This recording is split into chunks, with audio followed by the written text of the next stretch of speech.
Dumarami ang nabibiktima ng e-travel scam link na kung saan kapag doon kayo nag-register ay hihingan kayo ng bayad. What? At hindi lang pala yun guys ang risk doon, dahil kapag doon kayo nag-register, ayon sa balita ay pwede makuha ng scammer ang mga personal nyong impormasyon at gamitin ito sa iba pang paraan ng pang-i-scam.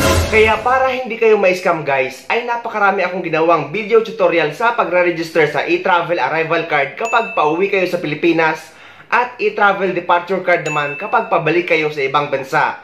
At lagi kong nababanggit sa tutorial tungkol sa scam na link na kapag nanghihingi ng bayad, meaning ay nasa maling link kayo dahil ang e-travel registration ay 100% free, meaning wala kayong kahit anumang babayaran. Minsan nga may nababasa akong mga nagko-comment sa mismong video tutorial ko ng e-travel registration na sinasabi bakit daw may bayad, bakit daw blue QR code ang nakuha nila samantalang pauwi naman sila sa Pilipinas.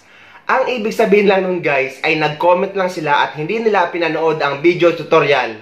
Dahil halos naman lahat ay binanggit ko na hanggang sa makakuha kayo ng e-travel arrival card QR code o kaya naman ng e-travel departure card QR code. So ang gagawin nyo na lang sana ay panoorin para hindi kayo magkamali. At gaya ng lagi kong ginagawa para hindi na kayo mapunta sa scam na link o hindi kayo mabiktima nito, ay ilalagay ko yung tamang link sa description ng video na ito, pati yung e-travel registration tutorial link at iba pang mga video tutorial na makakatulong sa inyo kapag uuwi kayo sa Pilipinas at babalik sa ibang bansa para sa mga kapwa ko OFW. Ayun guys, sana may nakuha kayong idea at sana nakatulong ang video na ito sa inyo. At sana wala nang mabiktima ng scam na link.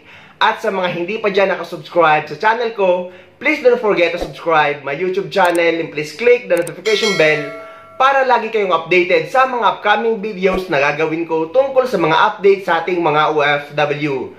Mula dito sa Dubai, maraming salamat. See you next time.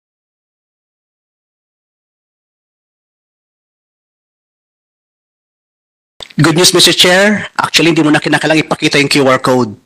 We're able to successfully integrate e-travel directly to the immigration system. Ibig sabihin po, pagka-scan pa lang ng passport, hindi na kinakailangang isa-isahin pa ho na mag-scan ng QR code, Mr. Chair. Another improvement po na nagawa ko natin po sa upgrade natin sa e-travel.